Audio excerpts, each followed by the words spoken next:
بسم الله الرحمن الرحيم. الله وبركاته. الحمد لله وكفى والصلاة والسلام على من لا نبي بعده أبدا. أما بعد، أعوذ بالله السميع العليم من الشيطان الرجيم. بسم الله الرحمن الرحيم. ولا تحسبن الذين قتلوا في سبيل الله أمواتا. وقال النبي صلى الله عليه وآله وسلم: حسين مني وأنا من حسين. رواہ البخاری. حضرات، یہ محرم کا مہینہ ہے، وہ مہینہ کہ جس مہینے کے اندر حضرت حسین ابن علی رضی اللہ عنہ کو شہید کیا گیا، اور ان کی شہادت بھی دوسرے صحابہ کرام رضوان اللہ علیہم مجمعین کی شہادتوں کی طرح ایک مظلومانہ شہادت ہے.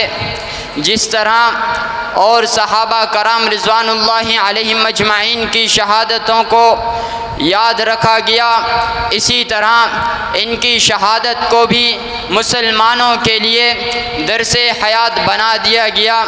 کوفی جو محبان علی رضی اللہ عنہ اور اہل بیت کہلاتے تھے، جب انہوں نے حضرت علی مرتضیٰ رضی اللہ عنہ کو شہید کیا تو اپنی سیاست کو آگے بڑھانے کے لیے اور اپنے بھرم کو قائم رکھنے کے لیے انہوں نے حضرت حسین رضی اللہ عنہ کو بلایا اور ان سے کہا کہ آپ آئیں، ہم آپ کے ہاتھ پر بیعت کریں گے اور آپ کو اپنا امیر مقرر کریں گے.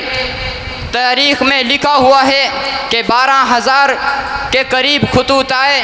حضرت حسین نے جب ان خطوط کو پڑھا، ان خطوط کو دیکھا تو اپنے جانثار مسلم بن عقیل سے کہا: اے مسلم، جاؤ اور جا کر کوفہ کی طرف روانہ ہو جاؤ اور جا کر دیکھو کہ یہ کوفہ والے جو خطوط لکھ رہے ہیں کیا ان کی محبت سچی ہے یا ان کی محبت جھوٹی ہے، صرف دکھلاوا ہے. مسلم بن عقیل جب روانہ ہونے لگے تو ان کے 2 بچے عبداللہ اور ابراہیم نے کہا: ہم بھی آپ کے ساتھ چلیں گے. اور مسلم بن عقیل ان کو ساتھ لیے چل دیے، مگر کون جانتا تھا کہ یہ 2 ننھے منھے بچے کوفہ نہیں بلکہ باغ جنت کی طرف روانہ ہو رہے ہیں. جب مسلم بن عقیل کوفہ پہنچے، کوفہ والوں نے بڑے جوش و خروش کے ساتھ ان کا استقبال کیا، بہت ہی بڑے جوش سے ان کا استقبال کیا. حضرت مسلم نے جب یہ دیکھا کہ کوفہ کے لوگ تو بڑے ہی محبت کرنے والے ہیں تو حضرت علی کو حضرت حسین کو خط لکھ کر بھیج دیا کہ آپ فوراً روانہ ہو جائیں. یہاں پہ آپ کے بہت زیادہ محب ہیں جو آپ سے اور آپ کے اہل بیت سے محبت کرتے ہیں. حضرت علی رضی اللہ عنہ، حضرت حسین رضی اللہ عنہ فوراً روانہ ہو گئے. صحابہ کرام نے انہیں روکنے کی کوشش کی. عبداللہ بن عباس رضی اللہ عنہ نے انہیں منع کیا کہ آپ نہ جائیں، مگر حسین ابن علی رضی اللہ عنہ نے کہا: نہیں، اب میں نے فیصلہ کر لیا تو میں کوفہ ضرور جاؤں گا.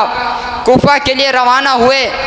سمجھ میں آیا کہ تقدیر تدبیر پر غالب آ گئی، تقدیر تدبیر پر غالب آ گئی اور فیصلہ وہی مانا جائے گا جو میرے رب کا ہوگا، فیصلہ وہی ہوگا جو میرا رب چاہے گا. قرآن میں اس کی کئی شہادتیں موجود ہیں.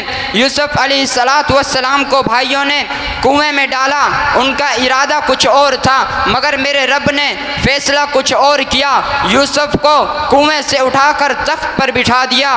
ابراہیم علیہ السلام کا حضرت اسماعیل علیہ السلام کی گردن پر چھری چلانے کا ارادہ کچھ اور تھا مگر میرے رب کا ارادہ اور فیصلہ کچھ اور تھا. جنت سے ایک مینڈھا بھیج دیا. اسی طرح معلوم ہوا کہ جو میرے رب کا فیصلہ ہوگا وہی مانا جائے گا. حضرت حسین روانہ ہو گئے اور وہاں پر کوفہ والوں نے یزید نے ابن زیاد کو کوفہ کا گورنر مقرر کر دیا۔ ابن زیاد نے آتے ہی اپنے سپاہیوں کو حکم دیا کہ مسلم بن عقیل جہاں پر بھی تمہیں نظر آئے اسے پکڑو اور قتل کر دو، اسے پکڑو اور شہید کر دو۔ مسلم بن عقیل کو پکڑا اور انہیں شہید کر دیا گیا۔ حضرت مسلم بن عقیل نے شہادت سے پہلے ایک خط لکھا اور اپنے ایک بندے کو کہا کہ حضرت حسین رضی اللہ عنہ کے پاس اس خط کو پہنچا دینا۔ حضرت حسین رضی اللہ عنہ کو یہ خط راستے میں ملا۔ حضرت حسین نے جب یہ خط پڑھا تو بہت افسردہ ہوئے، اپنے ساتھیوں سے کہا اب ہمیں واپس چلنا چاہیے مدینہ کی طرف، مگر ان کے ساتھیوں نے کہا ہم اپنے بھائی مسلم بن عقیل کا بدلہ لیے بغیر اب کوفہ واپس نہیں جائیں گے، ہم مسلم بن عقیل کا بدلہ لے کر ہی کوفہ مدینہ واپس جائیں گے۔ حضرت حسین نے کہا تو پھر چلو۔ جب میدان کربلا میں پہنچے، وہ میدان کہ جو اہل بیت کے خون سے سرخرو ہو کر آج تک تاریخ کی کتابوں میں لکھا ہوا ہے، میدان کربلا کا ذکر لوگوں کے لیے ایک المناک واقعہ بن چکا ہے۔ حضرت حسین رضی اللہ عنہ جب کربلا کے میدان میں پہنچے تو ابن زیاد کے سپاہیوں نے انہیں گھیر لیا اور آ کر ان سے کہا کہ اب تم یہاں سے کہیں نہیں جا سکتے اور اب تمہیں شہید کر کے ہی اب تمہیں قتل کر دیا ہی جائے گا۔ حضرت حسین نے اس وقت 3 باتیں کہا مجھے ان تینوں میں سے کسی ایک کی اجازت دے دی جائے۔ نمبر 1 مجھے واپس مدینہ جانے دیا جائے۔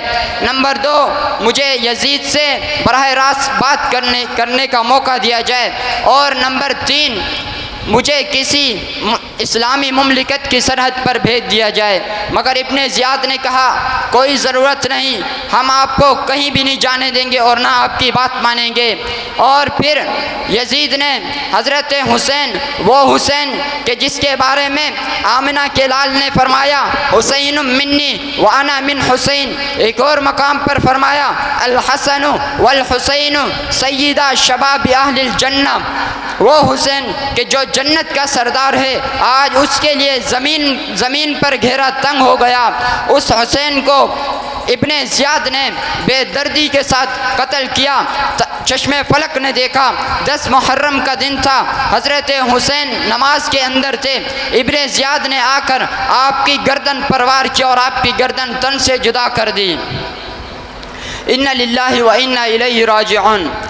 اللہ رب العالمین سے دعا ہے کہ وہ باری تعالی ہمیں ان نفوس قدسیہ کے ساتھ محبت کرنے کی توفیق نصیب فرمائے اور تمام صحابہ کے ساتھ محبت کرنے کی توفیق نصیب فرمائے۔ آمین۔ وآخر دعوانا الحمدللہ رب العالمین۔